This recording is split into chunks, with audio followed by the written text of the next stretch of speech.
I guess it's my job to start us off tonight. So, good evening, everyone. Thank you for being here this evening for this event. My name is Anthony Skelton, and I'm the acting director of the Rotman Institute of Philosophy and also associate professor of philosophy at the University of Western Ontario. I am the moderator of this evening's panel, and of course we have an excellent set of panelists here today. It's both my duty and also my pleasure to introduce them to you this evening. However, before I do so, I wish to express some gratitude. So I would, of course, first like to thank the Rotman Family Foundation for making this and all of our events possible. I'd also like to thank the administrative staff and all of my colleagues in the Rotman Institute of Philosophy for their hard work and dedication to our many aims. And of course, finally, I would like to thank the London Public Library for yet again hosting us. So the ambition of the Rotman Institute of Philosophy is to bring together both humanists and scientists for the purpose of addressing questions of intellectual and also social importance. Tonight, our panel is devoted, as you know, to health, equity, and well-being. It goes without saying, of course, that any plausible public policy will seek to improve social well-being. But of course, not all policies will improve well-being in the same way for all people. Some policies will benefit some more than others. Other policies will either not remedy existing inequalities or may aggravate or create inequalities. Tackling inequality seems to be of no more nor less importance to policy than well-being. But balancing these two important values, equity and well-being, is difficult. This is especially true in the area of health policy, where there are marked inequalities, but also real possibilities for welfare gains, both nationally and internationally. To chat about these and other matters with me this evening, I have our three panelists, which I will introduce in alphabetical order. So first we have in the middle, Dr. Dan Hausman, who has taught for 3 decades at the University of Wisconsin-Madison. His research addresses issues at the boundaries between economics and philosophy. His current research is focused on the ethical appraisal of the use of cost-effective information to allocate health-related resources. This summer, he will be leaving Wisconsin and joining a new center for population-level bioethics at Rutgers University. And to my immediate left, Dr. Janet Martin is an associate professor of anesthesia, and this is a term I've never heard before, perioperative medicine and epidemiology and biostatistics at the Schulich School of Medicine and Dentistry at the University of Western Ontario.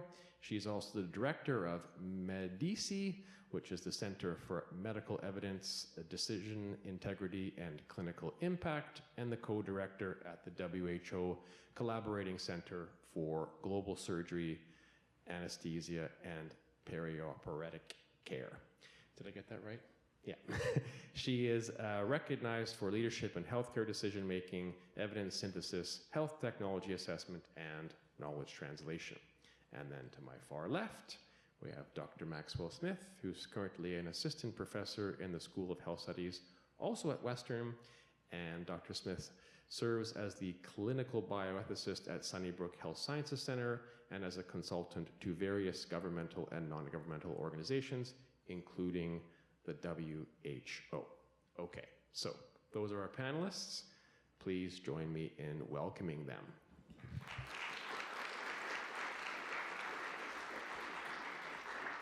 And just as a note, we had a 4th panelist, but unfortunately she was unable to make it this evening.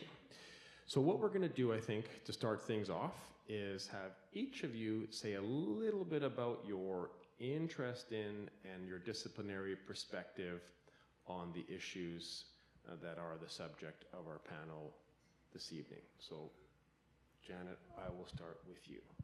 Sure. So I have quite a lot of interest in equity and health, and I'll run through sort of 2 perspectives which runs through 2 different phases of my career.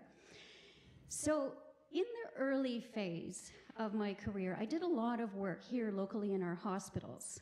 I was working clinically, but also advising on decisions that occur with multiple decision makers around the table as to which drugs and which technologies and which medical procedures we should provide in the London hospitals. And because we have a budget, and we have a budget not only in terms of money, but in terms of people and time, we had to make difficult decisions on what we're going to provide and what we're not going to provide. So it really was an issue around making difficult decisions, and having been at that table and led those discussions, I went through an iterative process of understanding that we need to bring in scientific evidence, clinical evidence, but that alone is not enough. It's essential, but not enough. We also have to look at the things such as the resource and economic related evidence, as well as the ethical perspectives, as well as the social, legal, ethical, environmental perspectives. So that was kind of phase 1, and now that actually became a highly regarded program or framework of decision making, and that's how we became a World Health Organization collaborating center.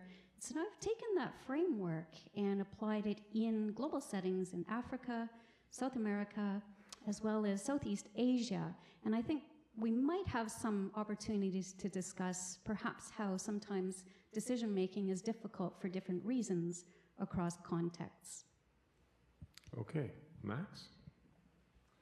So I guess my interest in this area stems from both a moral commitment and problem with the inequities we see in society. So first and foremost, this just seems wrong, and so it seems to me that we ought to think more about this and do more about these inequities. But really, that should be the foreground for any of these conversations. But the way I actually got into this was as a philosopher. When I started my training in philosophy, I became quite interested in issues of social justice and how philosophers for centuries have thought about what social justice means and what it requires in society. And if you take that plus my interest in actually trying to do something about these inequities, I became more interested in actually trying to find out how we can translate these philosophical insights about social justice and about equity into actual policy and practice, which is a very difficult practical challenge, and that's one that I'm quite committed to addressing these days. Dan? About 20 years ago, a colleague of mine at the University of Wisconsin, who was working at the World Health Organization, invited me to join an ethics consulting group. At that time, there was a group at the World Health Organization that was attempting to generate tests in terms of which they could evaluate health systems all over the world. In terms of equity was one thing, in terms of efficiency, to what extent they used resources well. And they brought me in because I was a philosopher who'd also worked at the boundaries of economics, and they were very concerned about the techniques that they were using specifically to measure the effectiveness of different kinds of health interventions. And I became really fascinated with that work and have been engaged with those methodological issues since then. But I'm also quite concerned about the ethical issues, as is Max. There are horrendous health inequalities in the United States. I gather that there are some here in Canada too, despite a much more equitable system. And there's a serious problem for every health system, which is namely, and in certain ways wonderfully, we have these terrific techniques that can enable people to be healthier, but they're very expensive. And every health system in the world is in the situation of having to say no. We won't provide certain things. Basically, we have to ration. But rationing is, of course, a really ugly word, but no one wants to use that in polite company. And for example, when I gave a talk in Costa Rica, the economists I talked to said, we don't ration at all. We give people every bit of health care that they need. And they spend about $1,000 per capita per person per year, so obviously they can't be doing that. You push them and they say, well, our budget is, we do have a budget, and if people complain a lot, we buy more of this, and so they have a very loose, casual way of rationing. But then there's a real question of how should this be done, and in particular, all of the formal techniques for doing it lead to real questions about injustices and unfairness. And those are the issues that I am currently most interested in. Great, thanks to all of you for that. So one thing I want to do, just as we get the conversation going, is think a little bit more about how we can fix some of the ideas we're working with. So I'd like to get a sense from all of you, coming from your different perspectives, what you think is health. What does health consist in for the purpose of thinking about not only how we might facilitate health, how we might ration procedures and pharmaceuticals to facilitate it, but just from the point of view of thinking broadly about policy, what do we think of as health, or what do you think of as health for your purposes? Maybe we'll just start with Max. So despite that being one of the most fundamental questions, it is one of the most difficult questions to answer, I would say. You could sort of maybe kick the problem elsewhere and say, we'll just go with the World Health Organization. They say that health is a state of affairs of, what is it? Complete physical, spiritual, very broad notion, that's right. Well-being. So sure, I think that's great. It gives us a little bit of problems when it comes to answering some of the questions that you just mentioned.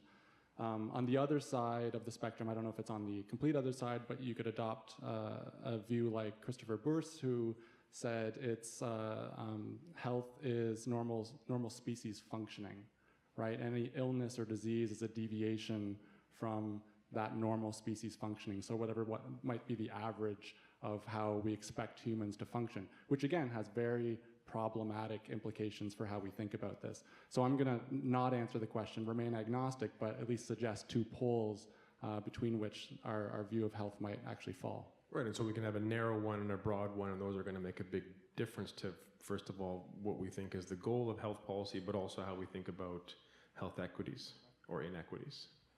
Janet?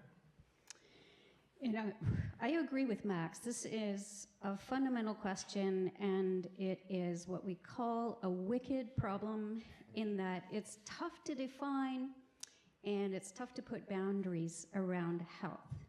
So I do start with the WHO definition of health. So it's, the state of physical, mental, as well as social well-being. It's not just the absence of disease.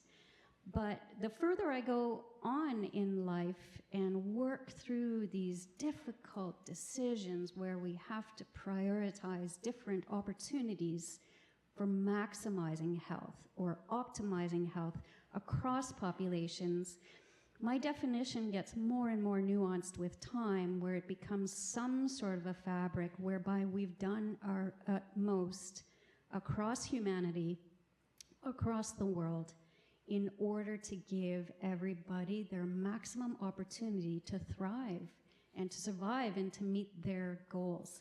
And so it's a very socially connected fabric, but again, it's one that I think everyone is evolving in terms of their perceived and stated definition of health. I think we have a lot of work to do in that regard in order to define that, because that's where a lot of the difficulty comes in navigating decisions, because we're not always that wholesome in incorporating all the aspects of health when we're trying to prioritize what we fund, what we're going to put our time and attention on to maximize opportunities for our societies. Because I would imagine one of the difficulties would be it would just encompass everything, and then you have to worry that all policy is really health policy. There's no place where health ends and something else begins. And that's exactly it, right? So wicked problem is by definition something that's intractable. It's unsolvable, because each layer that you try to intervene on to try to make things better interacts with another layer which might become a bit worse because you have intervened. But we do feel that we can do better than we are doing today, so we have to find ways to move forward in light of that complexity without trying to cover the whole waterfront, which is absolutely paralyzing. Okay, Dan, and maybe you could say a little bit about how health is understood from the perspective of economists. I actually don't think I'll do that, but I've got, because there's a bunch of other things I wanted to say. I'm not very sympathetic to the WHO's extremely broad characterization of health, because it seems like there's a lot of issues of well-being which aren't issues concerning health. And I don't think there's just one concept of health. I think that there is a concept of health of the sort that Max mentioned, Christopher Bourse has defended, which I think is very useful within medical practice. But I think that with respect to population health and devising healthcare systems, we should be concerned with two things. We should be concerned with those physical and mental states that interfere with people's ability to do things. So it's broader than Bourse, but it's akin to Bourse. Those states of affairs that limit our capacities, and secondly, those states of affairs that cause suffering, both physical suffering and certain kinds of mental anguish. And it seems to me that if we narrow things down to what kinds of states of affairs prevent people from doing the things that they value doing, and what states of affairs cause people to suffer, I think that gives us a fairly reasonable focus in terms of what a health system should focus on. Health systems, in fact, are going to cover more things than that, but I think that those are the central things that health systems should be concerned about, and I think that's the relevant concept, as it were, of health to focus on with respect to what we're busy with this evening. So in your view, is it the case that not all instances of suffering are instances of things that interfere with the ability to do things, so that they would meaningfully be separate? One could try to assimilate our concern with suffering to a concern with limitations on what people can do. If you have a terrible migraine headache, you're going to be limited in what you can do. But I think that we should have an independent concern with suffering. I think suffering is something different than, oh, this is preventing me from getting to work. It's not just preventing you from getting to work, it's making you miserable. And that's something that I think our health system should be concerned with and should address. Great, so maybe we'll just move there to discussions of equity. So maybe one thought is just, look, suffering is particularly compelling as a thing to which we should respond, particularly in the healthcare system. Is that something that's more or less relevant in your view than other things to equity, or is it the most important thing? You're asking me? Yeah, I'll just ask you, yeah. I don't think that it's more important with respect to equity, and certainly physical suffering in a way is easier to deal with than are many other medical and health problems. Psychological suffering is obviously much more complex and much more difficult to deal with. So I think the questions about equity cut across these two dimensions of health, and I think are equally relevant to both. So maybe I'll just ask you, Max, thank you. Just for our purposes, what do you take to be kind of sort of the essence of an inequity for the purpose of thinking about health inequities? And why are they particularly compelling, or maybe thought to be compelling as things to which we should respond? So, I mean, I think the simple answer is that inequities are differences between people, probably differences between population groups that we consider to be unfair. And because they're unfair, they're wrong, and we should do something about that. And the key question that arises when we say that is, what constitutes fairness between people or between population groups? What makes those differences particularly unfair such that they're wrong? And that's where I think we need to engage very critically with all of our collective views about what that might mean, what the state's or the government's responsibility is to remediate those instances of unfairness, where there are differences that we can tolerate or that we think are perhaps okay in society. I think those are the sorts of questions that we need to be clear about if we're going to do any work in this area. I think it's quite easy to commit oneself to social justice or commit oneself to health equity, and we see any government really willing to do that, to commit themselves to these ideals, but then disagree bitterly about what that actually means for policy and practice. So I think that translation bit is the most important. Great. So Janet, at the outset, you were just talking a little bit about your experience in making decisions about which pharmaceuticals to fund and so on. In that context, can you sort of give us an impression of what equity in decision-making would look like? Yeah, it's difficult, and I'll start with that because, you know, a decade and a half ago when we started to talk about difficulties in decision-making and having to make trade-offs, right? So we have some sort of a limit, and lots of people think about, you know, we're always, using dollar signs as the limit factor, but it's not actually that. It's the fact that we only have so much to work with, even if it's just human resources and time and attention in order to provide health care. And, you know, drugs and technologies and procedures of care are all tools within which we're trying to optimize or at least improve people's health. So in the, 15 years ago, we didn't have a really great framework for bringing equity, an equity lens to that particular decision-making paradigm. But about 10 years ago, and certainly 5 years ago, both at our hospital level as well as at the Ministry of Health level, where I also help to advise on these decisions, we formally started to bring in equity as a lens through which we are evaluating decisions on what we should provide and to whom, and what we need to forego and for whom. And so there's quite a number of interesting cases, I would say, whereby the equity lens really did cause us to reconsider what we might have advised or recommended with only a scientific lens or sort of a doctor's lens. And we start to think about things such as, well, is the scientific evidence from the clinical trials on which we're making our evidence-based decision, is it representing the people for whom this particular intervention should be considered? And if so, did it disadvantage them from the outset in terms of perhaps not even being involved or allowed to be part of that evidence-based generation? And if that's the case, then we need to start to think of how different decisions might actually disadvantage certain populations, whether or not they're the vulnerable populations, or whether or not they're simply the people who may not have the flexibility to take time off work to have the surgical intervention and perhaps need drug access instead. It really has been quite a revolutionary change, I would say, in decision making, but we're still struggling with how to talk about inequities.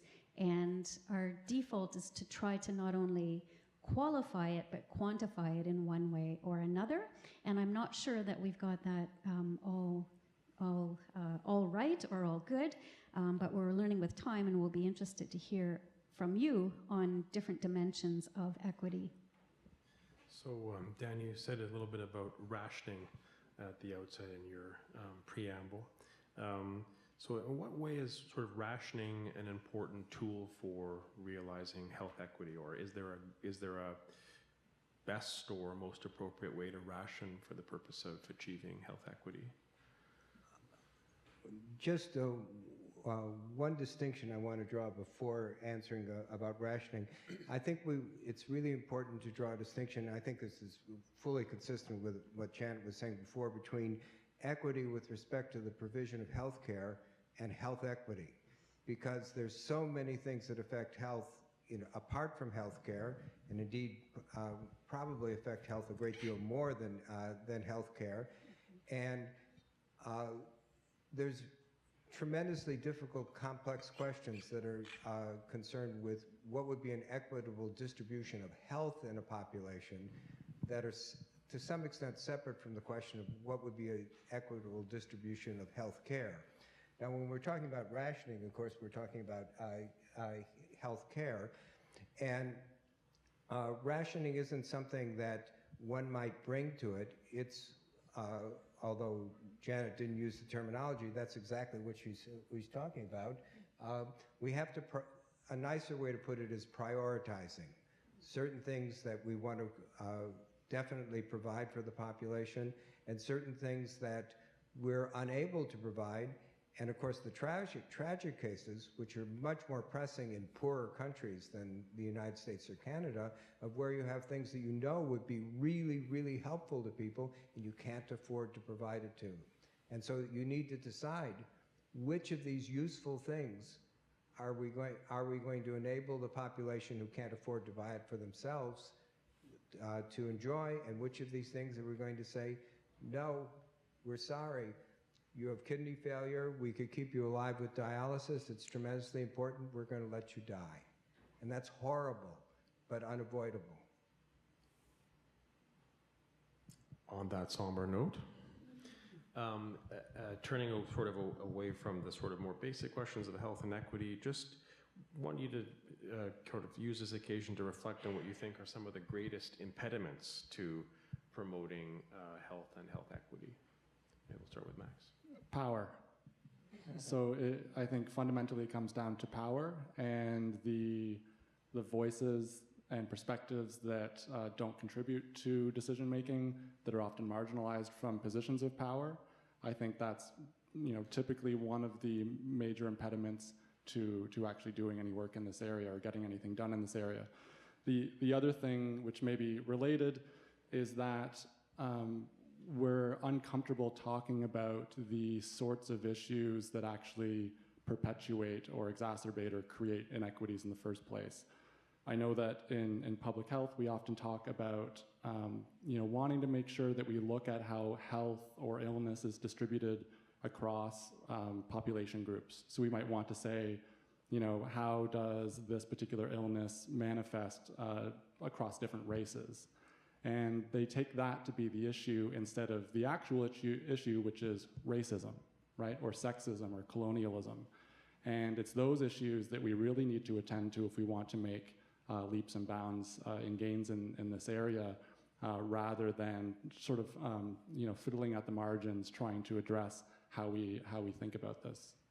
So is that in light of a very broad or expansive view of health, or are you thinking about here are the preconditions that we need to have satisfied before we can even talk about these kinds of conversations? Yeah, I think it's, it's helpful in some ways to distinguish between health and the conditions, but I think when we're talking about health and we're talking about health equity, that we must be talking about the social determinants of health and the social conditions that actually lead to health, and a lot of that comes by the way of these very hurtful phenomena like racism or sexism or colonialism. So I think we kind of have to engage with that if we want to take health equity seriously.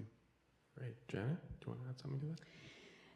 I'm going to agree exactly with what Max started with there, power. The issue of power and privilege, and I'm going to add one more word there, and that's bias or blind spots.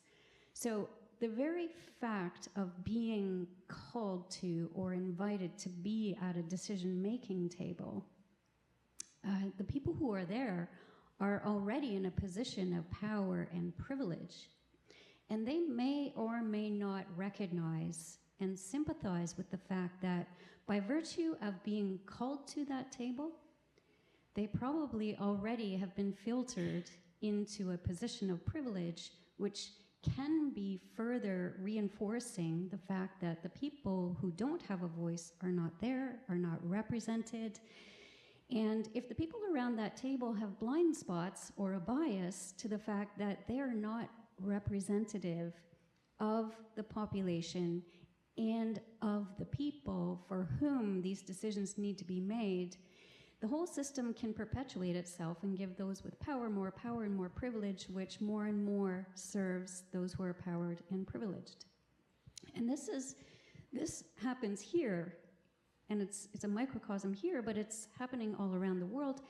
And it's something that I am increasingly sensitized to, not only locally, but especially globally when I'm working in countries of Africa, Central and South America, and Southeast Asia.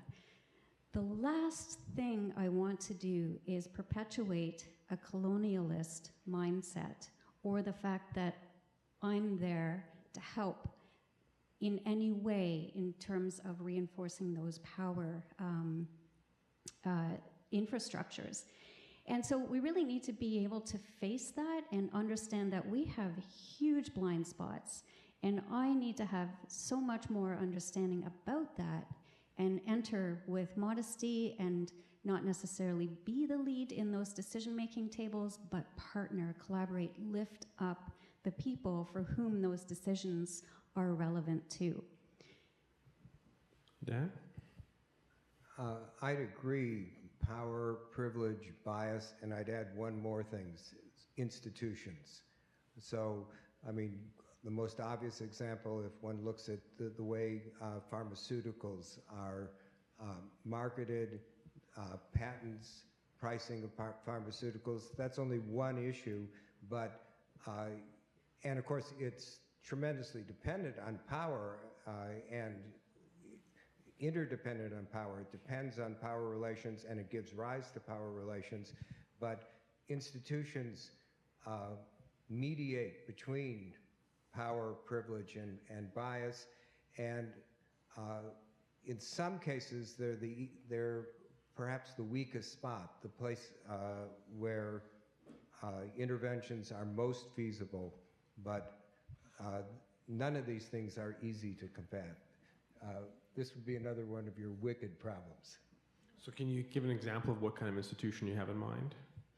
Well, there are a variety of suggestions for replacing the entire patent system for pharmaceuticals with a system of bounties.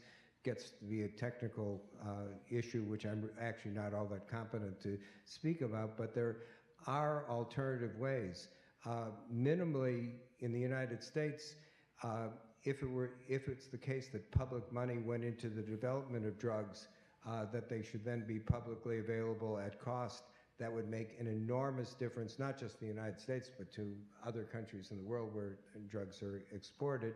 So there are a variety of nitty-gritty things that could be done. It won't be easy. You've got pharmaceutical companies that are worth hundreds and hundreds of billions of dollars who have a lot of political power and will not be happy about these alternatives.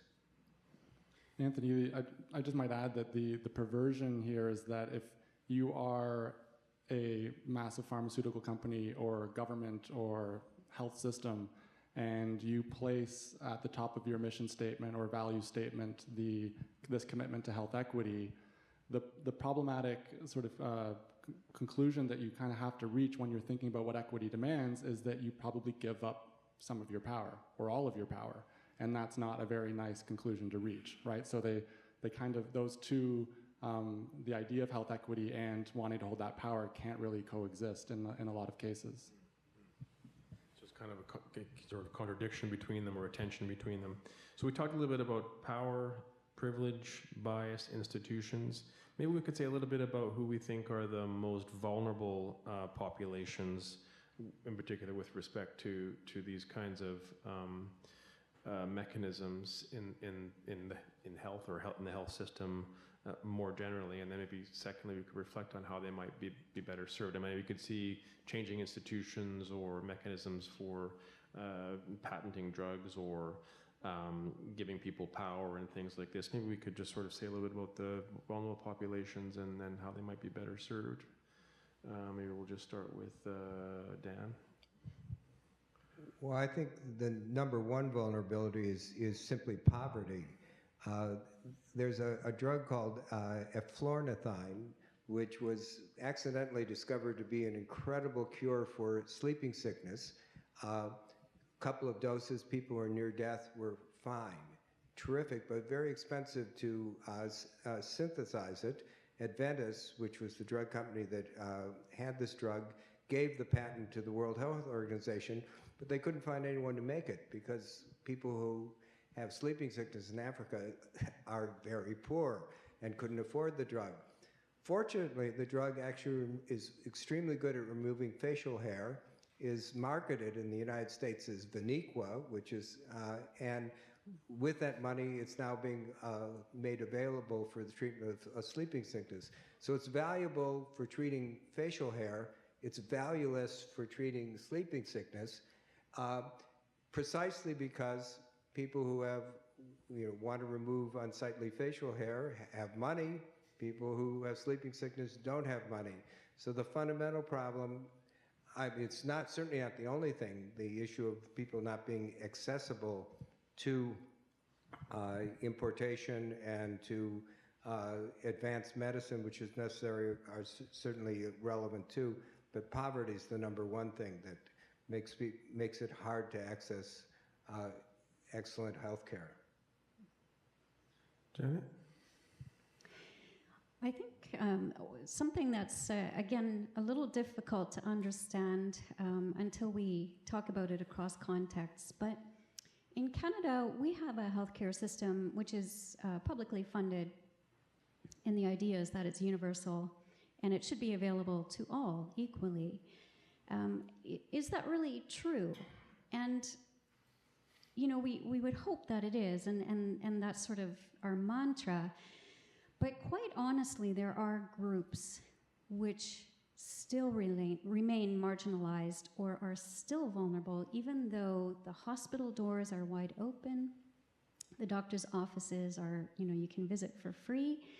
But the issues are that we have set up a healthcare system that reflects a colonialist type of mindset, right? It grew out of that. And so we haven't really created a healthcare system that equally invites different types of cultures. And we have many cultures living in Canada, and we haven't necessarily catered to their idea of health, and our idea of health might actually not resonate with them or might actually be turning them away. So that's a Canadian context, and we really need to rethink that. Even though it hasn't necessarily been obvious to us in the first place, it's true. There are marginalized groups that don't access doctors and hospitals in our traditional system because it doesn't resonate with their idea of what health is and how it should be administered. And secondarily, we see this, I think, sooner in lower income settings, but it's also reflective of what we have here. We have a number of patient populations, and my work revolves and focuses a lot on access to safe and effective surgery that's also affordable. Many countries of the world, the majority of them actually don't provide hospital services or surgical services for free or publicly funded. And so you can imagine the barriers to people who actually need emergency surgery, let alone elective surgery. The barriers are huge because most of them cannot afford it. And so that's quite unfortunate, and the most common surgery required around the world is C-section for obstructed labor, where the baby cannot come out, and you may lose both the mother and the baby by virtue of simply not having access or can't afford simply a C-section, which itself is not rocket science. Secondarily, if they can afford it, they might actually be turned away or not want to access that service if they feel culturally ostracized. So there is quite a literature base, unfortunately, around women of different cultures presenting for their C-section, feeling that they were abused or embarrassed or made to feel like a second-class citizen because of some cultural ostracization. And then the other issue is that some people just don't know that they can access health services. Of course, you would know that if you need to give childbirth, you needed a C-section, but there are other types of conditions for which people are even unaware that there are treatments, there are programs of care, might involve drugs or procedures or socially enabled types of cognitive behavioral therapies. There's all sorts of different types of interventions, and that's another barrier. A lot of people aren't even aware of the range of things that are available to them and the likelihood of those things helping. So I think it's quite a messy bag of issues, not only globally, but also locally. So to pick up something you said in the first little bit of your comments, so it's not just a provision problem, it's an access problem, right? So you might provide it, but then you have to provide ways to also access that provision. And then you said a little bit about different conceptions of what healthcare involves. So is this referencing sort of, well, we are providing a kind of Western-centric kind of medicine. There are other kinds of or forms of healing to which people don't have access, and so they're going to other possible routes, or is that partly what you have? Certainly that can be part of it, and it's very challenging because in Western medicine, of course we propose and we promote evidence-based medicine, right? So we really do need to have adequate evidence that an intervention works and that it will be more helpful than harmful, because everything comes with a laundry list of potential benefits and potential risks, and we need to understand the net effect. And the way we can get that is from clinical trials where we've tested through adequate tests of benefits and risks whether or not it works and is worth it in terms of the risks and the costs. So now, given that we need an evidence base, there are, in a broader perspective, or if you broaden your sphere, there are other culturally sensitive ways that we can provide these evidence-based therapies, but the point is we also need to be open to testing what other cultures feel we've left out of the potential table of opportunities. And we need to be willing to provide things in a way that's culturally sensitive or meaningful for different cultures. And we just are beginning to understand that in Canada. And some of that comes through expertise, and it's not my expertise, with Indigenous groups, whereby some of that has been brought forward, and now we're starting to understand just the different way in which we should be providing ways of caring. Max? So, I mean, if you want a straight up answer to the question of who are the most vulnerable populations, I was going to say in Canada, but then, I mean, this applies almost everywhere in the world. Our Indigenous populations are far and away among the most vulnerable populations, both in terms of health, in terms of inequities, in terms of well-being generally. Madison Powers and Ruth Faden have an approach that suggests that the twin aims of social justice are to address deprivation and well-being and also disadvantage. And so we can think of deprivation and well-being as Dan was mentioning earlier, suffering, so any deviation from being well. But disadvantage is all of those more structural, institutional forces that compound the sorts of vulnerability that we see in society, and I think that Indigenous populations bear the heavy brunt of that out of the populations in Canada. Great. Did I ask you, Dan? I can't remember. Yeah. I did. Okay, that's what I thought. Okay, so let's, because we're coming here, I think, let's see here, near the end. So I'll just ask you a very cheeky question. This is not actually the right way to ask it, so I'll say it slightly differently when I have it written. So I have, what would an ideal health policy look like? But maybe what I should say is, what would an ideal health policy look like in a world of scarce resources? Can I just I want You to can refuse to answer the question as well if you wish. No, I just, first of all, I think we should challenge, so scarcity is often a reality that we need to deal with, and as Dan mentioned, it requires rationing, right? And we need to think about what rationing looks like from an ethical perspective. But at the same time, scarcity is often something that we assume exists and it need not exist, right? So we often talk about the scarce resources we have in healthcare or in society, when really we could be distributing the funds that we have in society to different goals, right? Which really would alleviate some of the scarcity problems that we just take for granted in society.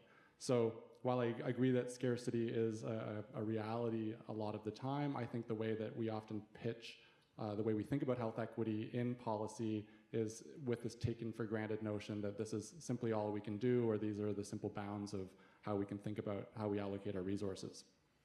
So the idea is just what scarcity is partly manufactured? In many senses, yes. And even if there is scarcity at the end of the day, I mean, this is sort of an economic idea.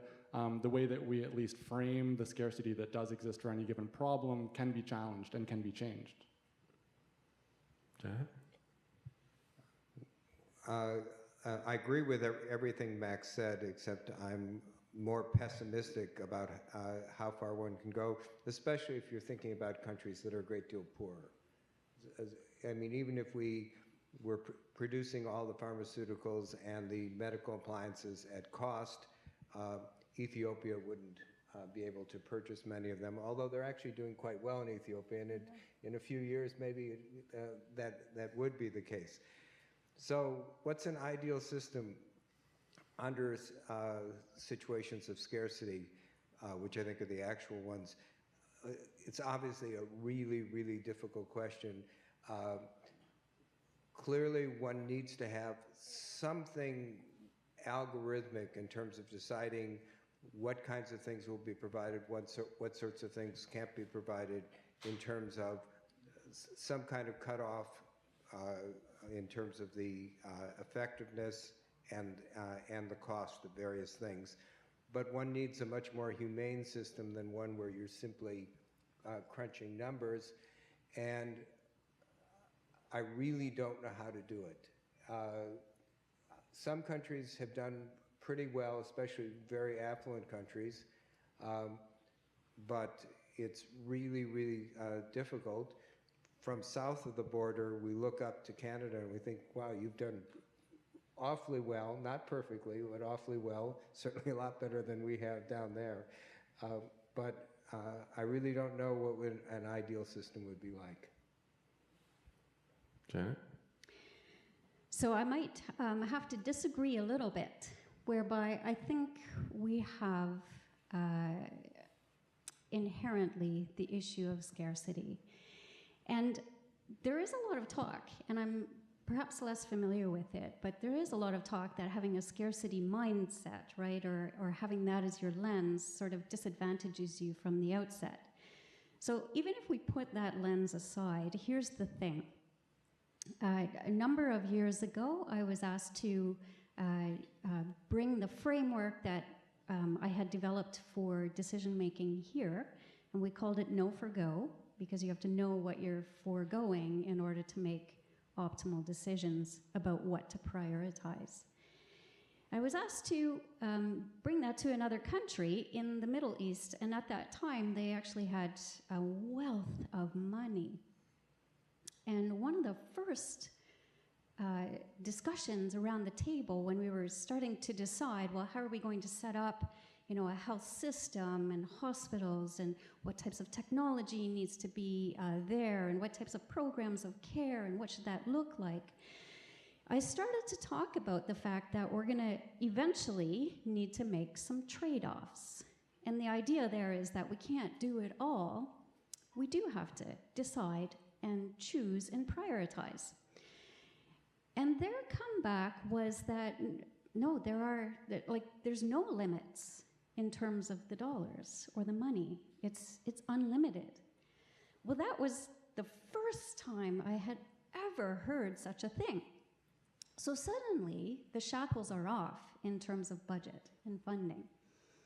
So we went through our exercise of identifying opportunities for setting up interventions in health and healthcare in order to optimize health for a society.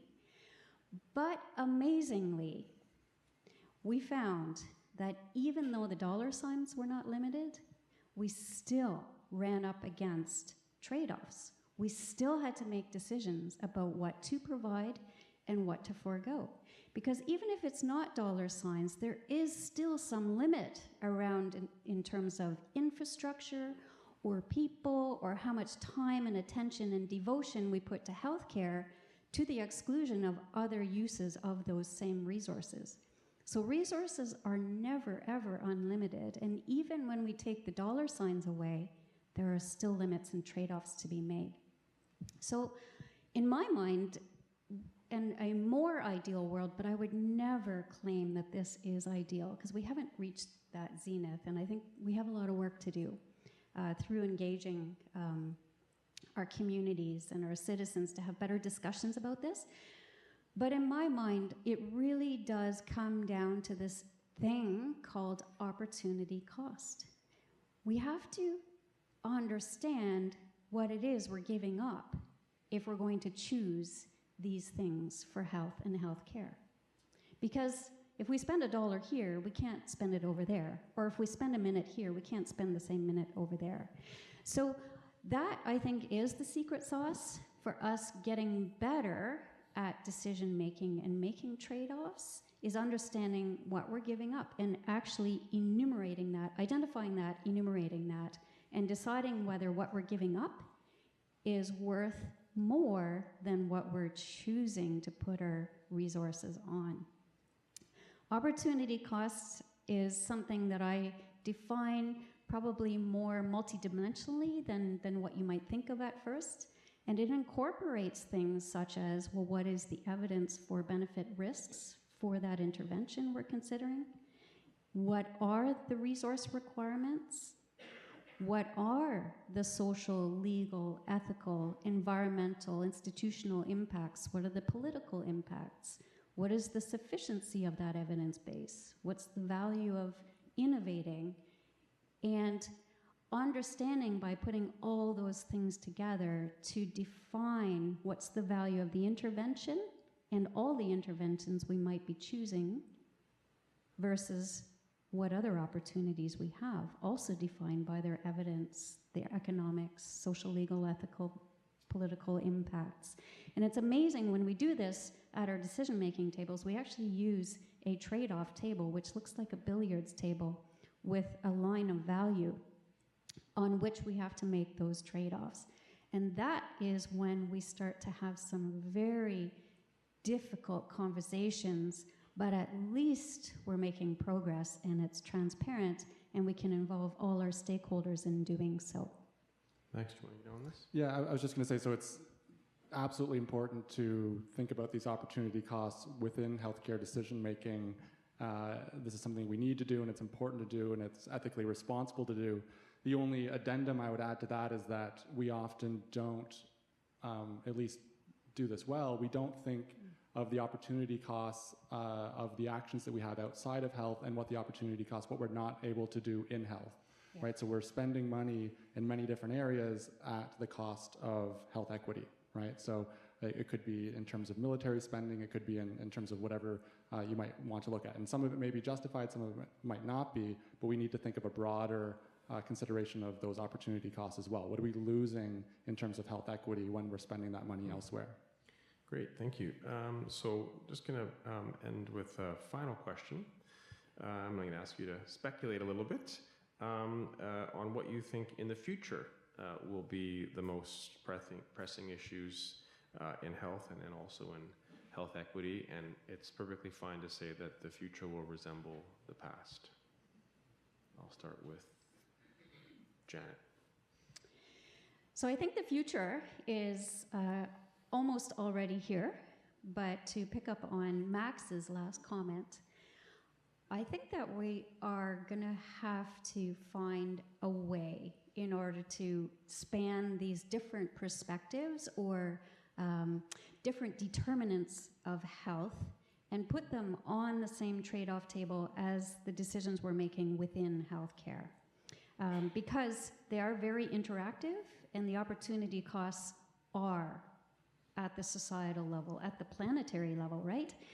So we've got to get some really good techniques in order to be able to make informed decisions around opportunity cost all in, right? So we're going to need to find ways to incorporate the evidence, the ethics, the economics, et cetera, into that and do that really well.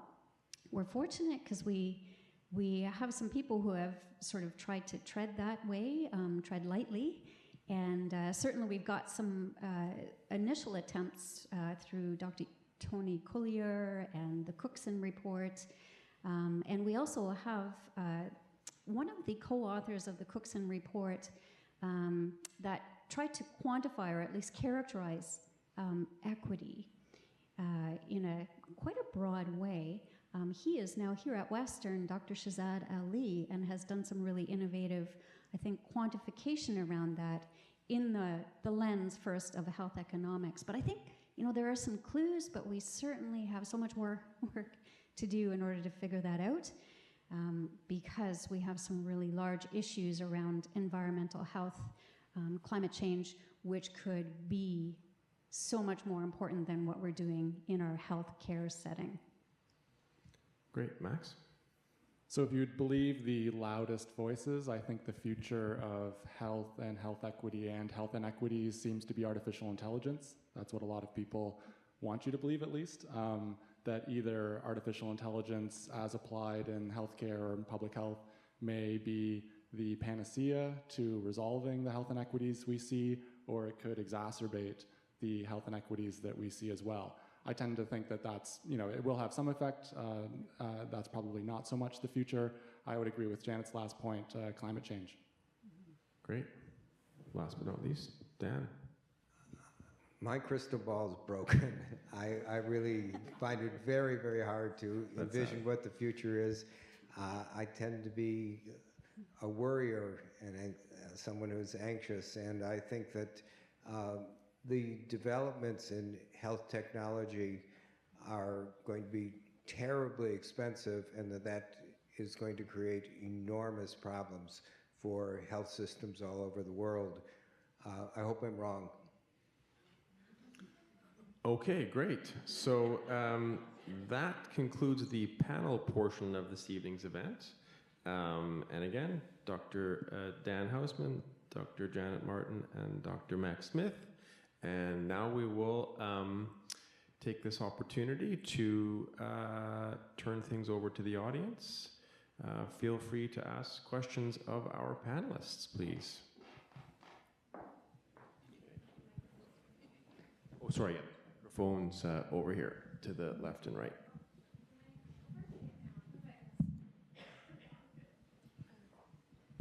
Hi, I'm Anita. Thank you for the talk. I did philosophy at LSE a while ago, but then I needed money, so I took a job of data analyst. So it was very refreshing. I have two questions. When I came to Canada, I learned that dental and eye care is not covered by OHIP, and I just want to understand how, from a philosophical or ethical perspective, why those two parts of medicine are not covered or not seen as essential to our health. And the second question is, I believe that social determinants of health, or what happens outside of the hospital, is as critical to our health as what happens in the hospital. And I believe in 2010, we heard a lot about behavioral economics and how, small nudges can help us achieve greater good. But I haven't really seen how nudges were applied on a broader scale in the governments. I mean, I know that there was a unit in the UK and the United States, but still, I wonder why we haven't used it, on a broader scale to bridge the gap. Thank you. Great, thank you. Anyone itching? Is anyone aware of the history of the inclusion, or sorry, exclusion of dental and eye care from the Ontario Health Insurance Plan? I mean, also the coverage of pharmaceuticals isn't included in our health insurance plan as well for many of the adult population. I think part of this is not an accident, but it's an accident of history. There's a lot of jockeying around exactly what would be covered, whose interests are being represented, whether they're from physicians, dentists, from optometrists, so on and so forth. But I couldn't claim to have the answer as to why those aren't covered. It doesn't seem to me that there's any principled reason why those aren't covered. I mean, they're not health conditions or health issues that are in principle distinct from other medically necessary services. I can just add to that. I know for sure that since the 1960s, and for sure in the 70s, there has been a movement afoot to advocate for a national pharmacare plan. Now, I think we're closer to that than ever, but certainly it's not going to happen tomorrow. There are a number of countries, obviously, that provide a national pharmacare program, right? And it's been shown to probably be cost-effective, if not cost-saving. So I really do hope that that happens very soon. And I agree with you. There's no real rationale for excluding eyes and teeth, especially as we understand more about dental care and how it actually relates to health overall, and of course eyes. But I don't really have the history on that. But certainly I think, with public advocacy, we can make changes in these regards. I like your comment about social determinants of health. I am absolutely on your side about that, whereby the majority of health is actually determined by things other than the healthcare institutions that we provide. And in fact, we know it's a minority of the contribution to overall health happens within our healthcare programs. So we really need to find ways to better support improving those social determinants of health, which are the biggest drivers of health. This is exactly why we're here tonight. And I think those of us who work in the healthcare system have been remiss to sort of do a good job of that. And that's sort of historical as well, because we're given a budget and we kind of have to work within that. But we're seeing that we've got to look outside our doors and influence and partner and make sure that our devoted resources are going where they can make the most impact. And that's exactly the point. I thought that was a great question. Is there some aspect of that you want? No. Okay. Other questions?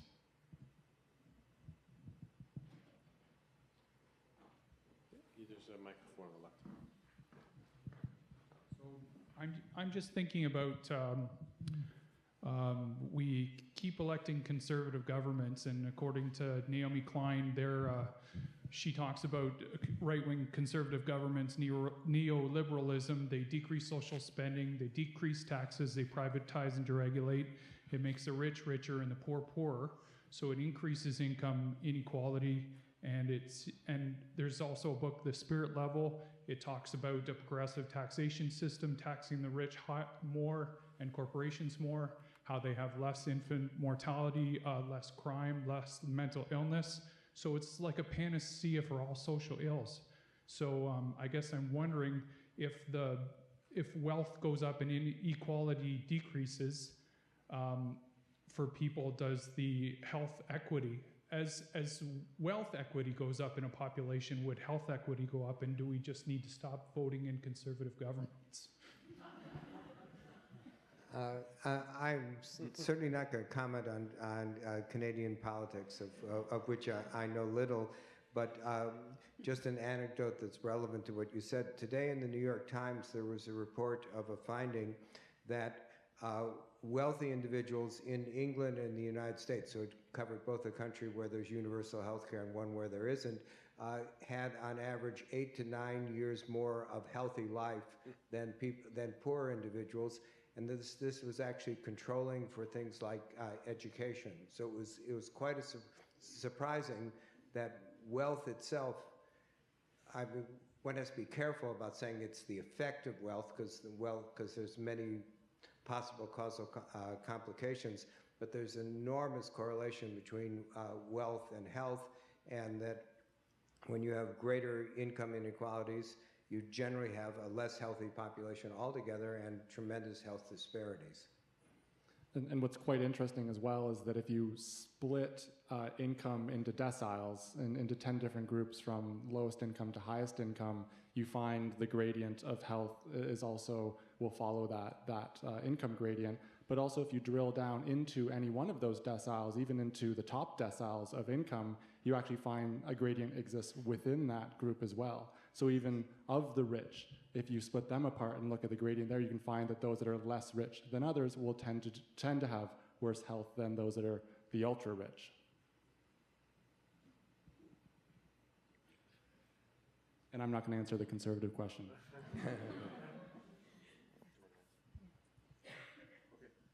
A lot has been said about economics and about poverty, and I absolutely agree with what has been said about that effect on health equity. I also, as Max had said, our Indigenous populations are incredibly disparately represented among those with poor health outcomes. And I understand that's also affected by other factors that contribute to the lower socioeconomic status, et cetera, but there's also a situation where within this province there are thousands of people who are living in communities that don't even have a road to them all year round. So for those people, if they have a health emergency, it's time is even a factor to get to an appropriate healthcare facility. They would have like one nurse, maybe a doctor in the community, probably no dental professionals of any kind.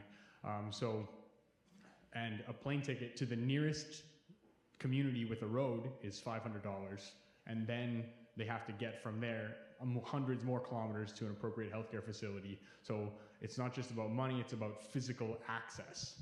And so my question is, what should an ethical healthcare system do in the face of this type of inequity? Wow, it's a challenging question, and you know, if we had the answer, I think we'd be farther ahead in that regard. But it's such an important question, and you know, I wish we could unpack it here and sort of work through it. But I'm going to come back to that term wicked problem. It's absolutely a wicked problem. And because it's wicked, whatever we put on that problem, we have to understand that we're not going to necessarily get it perfect first. But I think we need to start acting on it. And one of the issues that we're going to have to overcome is a sense of entitlement to what we already enjoy. For example, in a community like this where we all, not all, but many people have fairly easy access to health care. So coming back to also the term opportunity cost, when we're making trade-offs, so let's say we were government of Canada or a provincial government, and we're trying to decide how are we going to make this better for the communities that are just geographically out of access to healthcare that's effective. It's the same problem in over 80% of the world, right? Where geographically many countries are made up of islands and rivers and volcanoes, and there are no roads and the infrastructure just isn't there. But we have to start making trade-offs, and we have to start prioritizing that with a value that allows us to say, that's right, we need to give up what we enjoy in this community to some degree in order to enable better health outcomes for those people who live in those communities. Because if we don't, it'll be a self-reinforcing type of institution, right? Or country whereby those who don't have access continue not to have access, have lower length of life, lesser quality of life. And to me, that's not the society that we want to live in Canada. We need to find ways to make it better. Not perfect, because we don't know where perfect is, but certainly better. I would ask, so the United Nations has said that humans have a right to the highest attainable standard of health. So you would imagine that this applies to those in those remote communities of Northern Ontario, Northern Canada, but there is a significant cost, of course, to creating that infrastructure and actually achieving that right to health. And I think the argument that ends up happening is, what are the opportunity costs to spend that money, to allocate those resources in order to achieve that right for those individuals? And it seems as though it seems too insurmountable, or the trade-off is so big such that it's not something that we're prioritizing at the moment. Right, but I mean, $5 billion for a pipeline is great, though. And I understand this is a huge issue. It's way bigger than healthcare. Yeah, but it's a relatively small number of people, percentage of the population. So I see what you're saying. That's right, and that's why opportunity costs need to be broadened to think of, we're spending money here, and that's the point about the potential artificial scarcity, that it's not necessarily that the resources don't exist, it's our values and priorities of where those resources ought to go. For sure. Thank you. Yeah, thank you. You spoke about what is ideal, and you've mentioned it a few times. We can't necessarily know what's a perfect system. But around the world, we kind of have many experiments running. Every country's kind of got their own system going, and we can look around and see who's kind of doing better, who's doing worse. So I guess any epidemiologist might be able to look at this. Maybe, Janet, you can answer this. Who do you think's doing best in the world, and who's doing the worst, and why? So now it would be political suicide for me to name any particular country as the best, right? How about a couple, and then we can be ambiguous? Maybe one of these two. And that would be very Canadian, right? So let's talk about that. Policy experiments or natural experiments, right? There's a whole spectrum on which we can draw evidence about what works. And there are, as you've mentioned, there's different ways of providing healthcare that are exemplified in countries all around the world. And there have been some beautiful exposés that have brought systematically all of the assessments of these different health systems. And the OECD has done a fairly recent report, for example. And it's challenging because it comes back to this idea that health is a multi-dimensional thing, right? It's multi-dimensional, and as soon as we do better in one of the levers of health, we might be doing worse on the other. And if we start to bring in social determinants of health, then it gets really complex. So there's a lot of different moving parts, and every country seems to be reporting each of those domains in different ways. So we don't even have consistent metrics across the country whereby we can ask all the countries of the world, please report this and this and this across the 50 dimensions so that we have at least something for which we're comparing like to like. So as you know, then we start to have to do some statistical manipulation to try to adjust for some of the perceived differences and some of the confounders and biases in the data for these different potential indicators of health system performance and overall health delivered. But by the time we've done that, we're left with a lot of uncertainties. So which domain is the most important? Is it the people's satisfaction with their health? Is it the people's satisfaction with health care and its system? Is it people's satisfaction with the outcomes that have been delivered, et cetera, et cetera? Is it their satisfaction with the amount of tax or direct payments that are required? So all these dimensions of value are very challenging. I love the question. There are a few reports that have been written that try to codify which is best. And I haven't come up with, in my mind, even one country that is providing the best care, because each of them has a different shining dimension, but at the exclusion of another dimension. So that's my long-winded answer. I don't know whether you have other sorts of thoughts on this. There's one thing that I would add. Health systems have to be in conformance with the culture of the country they're in. So Singapore has an absolutely amazing healthcare system where they spend a fraction of what any other advanced country spends, with terrific health outcomes. But it would, I think, really be impossible for any Western country to replicate that system, because it's so embedded in features of the culture of Singapore. And so that's going to be a further complication. You can look and say, oh, that system works great, but if you try to use it here, it would fizzle. I'm gonna bite the bullet and say Scandinavia. Not a country, region. Looks good to me. It's not a bad answer. What about the worst? Like, can we look at places that are really, really struggling, and is it partly because of their system? Do we know things that we can kind of say, this is really not something we want out of a system? That's the United States. Okay. Glad Dan said it, not us. All right, any more questions?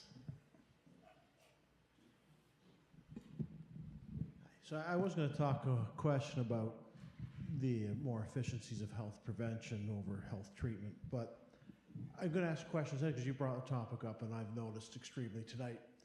I'm here watching a talk on health equity and well-being from 4 white folks, and you've talked about people being at the table. I think you need to set the example, and I'd like to hear your comments on how you think that can happen, because this shouldn't be happening in this day and age, and it's happening right now this second. 20 minutes from here, United First Nations of Tempest doesn't have clean drinking water. The water's actually been dirty for 30 years. 6 months the plant's been closed. That's a huge health determinant right there. People don't have clean drinking water or access to it. They are going to have poor health outcomes. That's 20 minutes from where we're sitting. It's not a long way away. It's not a remote northern community where they're hard to get to. We actually have a water pipe coming to London, maybe 15 miles from their location. So maybe you should comment on that. I'm going to scrap my original question, although that was interesting. Well, I can start. I agree with you 100%. We really should have diversity represented here up on the stage, and we don't. We had one more panelist who would have increasingly been more representative, and unfortunately she couldn't be with us here tonight. But it just is, it's right, it's like in 3D, it's a microcosm of the problem more generally.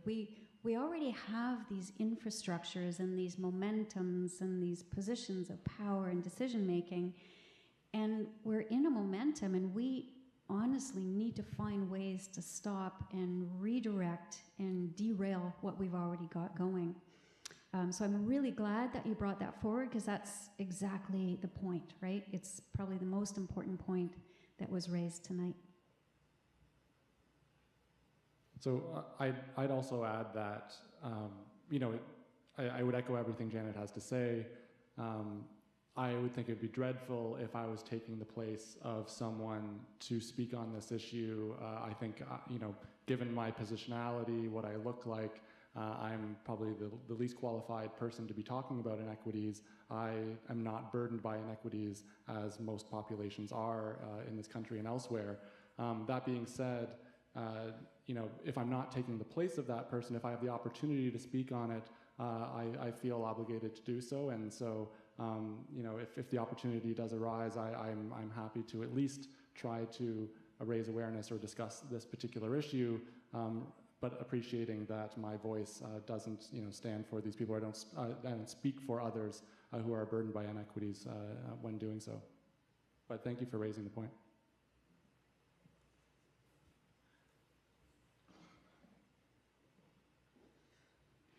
Hi. I've had a hard time thinking about how to phrase my question. So you talked earlier about how I believe who's the man in the middle? Me, Dan Hausman. Yeah, Dan hit the nail right on the head for me about how we separate wellness, the idea of wellness. So I myself have been going through a bit of rough time. So from a young age, I have been going through some neurological issues, but I've seen over 4 neurologists in my lifetime, and I have not seen a true specialist. So my question is, around the world and also as a country, how do we know that other people aren't getting proper health care? Like, I'm almost 30 years of age, and I am just now getting on medication, and like, how do we know that people are being truly cared for? And how do we know that, like, I believe I have been discriminated against in the healthcare system, and it's been like a really, like, a very traumatizing time for me. And like, just to get up here and share this story is very difficult. But like, to have seen so many different specialists and doctors and people who we're supposed to entrust with our lives, essentially, and with our quality of lives, and to be able to acquire my driver's license. Like, the other day I saw my doctor, and we laughed together, and he said, "Wow, you've had your license for this long. How did you get away with that?" And I laughed at him, and I said, "This is from a broken system that I have been fighting for to get treatment since I was 6 years old, and here I am, 30. And I still, like, I'm just getting on medication now that is still not working. And I'm seeing my specialist in March. So please speak to that." So I would just quickly say, so obviously very sorry to hear of your story, but I think we've talked for an hour. I think that your story is more compelling about inequity and how people engage with the health system and the deficiencies of doing so than anything that we could possibly say. And those sorts of stories aren't represented in data, right? It's something that's hard to measure, it's hard to report, it's hard to communicate.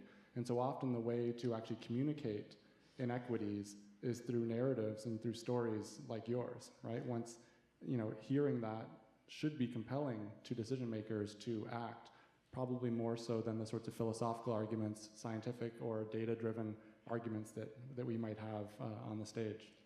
I'd want to add to that we've been talking about how important social determinants are and the like, but how absolutely life-changing, excellent healthcare can be, or how dreadful the failure of healthcare can be, is something that we should never forget. I guess there's nothing else that I can think to say. I truly want to thank you for just sharing that, because it's meaningful. So you mentioned that, you've been to the doctor, neurologists, really haven't sort of seen the types of specialists that perhaps would have resonated with the types of problems that you describe. This is a huge issue that we all need to come around, right? So if people are being discriminated in our healthcare system, and it does happen, right? And is it because those who are providing the access to care have blind spots and don't even understand that they're discriminating? We have a healthcare system which, when you're in the system, first of all, you have to access it, and that's already a barrier, but if you're in the system, it's incredible just how busy that system is. And everyone working in it has multiple things in mind and sort of time crunches, etc. And it feels like they're not giving enough time to explore all the possible avenues. So that's one issue. Now, if within that system, people specifically are discriminated, then that's just unacceptable in a system like we have here today. We need to find ways, right, to allow your type of feedback to have a voice so that it's taken seriously and so that you find answers. Now, I want to also suggest that sometimes healthcare is such a journey that's just very difficult to find answers. And that's true for all types of society and all of us.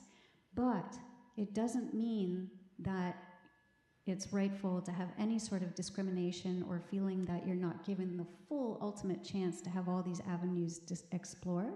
Mm-hmm. So I think we need to find a way that your voice is heard around this, and so that those issues can be described and also prevented in the future, not only for you, but for everyone. I mean, health is for all peoples, no matter what. And I think that's just really important what you've shared with us tonight, and I thank you. That's amazing. So then I just want to make sure that somebody who, in a system that is created, by the basis by which we have, the universal, whatever you want to label it as, that somebody doesn't go through the same thing that I go through. How would you suggest to go about that way? How would you suggest to move forward with that? Yeah, so what are the ways that we can ameliorate this so you don't get back into a cycle where it's self-reinforced? And I think we need to talk about that, you and I together, but also how do we change this? Because this is exactly the problem, whereby groups of society are feeling discriminated or not having the same chance at succeeding as the rest. So how do we bring everyone down to the same level? We have a universally funded healthcare system, but even within that, we still have these inequities, even within. And I think that is a point that's really powerful that we need to work around. And I'd love to hear ideas from you. How do we make sure these people have voices and that those issues and narratives are voiced in a way that they're embedded back into finding solutions to prevent it from happening again? Okay, thank you for that courageous comment, and thank you to our three panelists.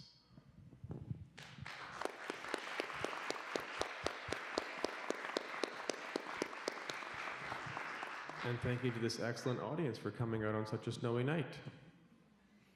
Please drive safely, or walk.